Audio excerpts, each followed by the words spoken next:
রাসূলুল্লাহ সাল্লাল্লাহু আলাইহি ওয়াসাল্লাম মৃত্যুবরণ করলেন, তার চাচা ছিল আব্বাস রাদিয়াল্লাহু আনহু। তিনি তখন সবচেয়ে বেশি মর্যাদাশীল, সবচেয়ে বেশি তাকওয়াবান বান্দা। তখন ওমর রাদিয়াল্লাহু আনহু শাসনকাল, বৃষ্টি বন্ধ, বৃষ্টি হচ্ছে না। তখন ওমর রাদিয়াল্লাহু আনহু আল্লাহর কাছে দোয়া করলেন, হে আল্লাহ, যখন রাসূলুল্লাহ সাল্লাল্লাহু আলাইহি ওয়াসাল্লাম বেঁচে ছিলেন তখন আমরা তার মাধ্যমে আপনার কাছে সাহায্য চাইতাম।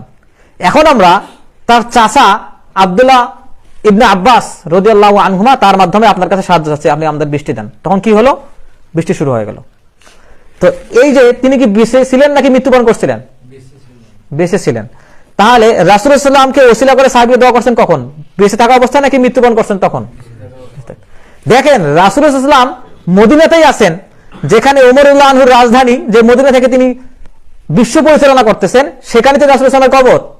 ওসিলা করছেন কাকে? ওসিলা করলেন ইবনে আব্বাস রাদিয়াল্লাহু আনহুকে। এগুলো হচ্ছে সালাফদের, আমাদের যারা সাহাবী ছিলেন তাদের কাছ থেকে আমাদের শিক্ষা। এই বিষয়গুলো আমাদের ওভাবেই পালন করতে হবে।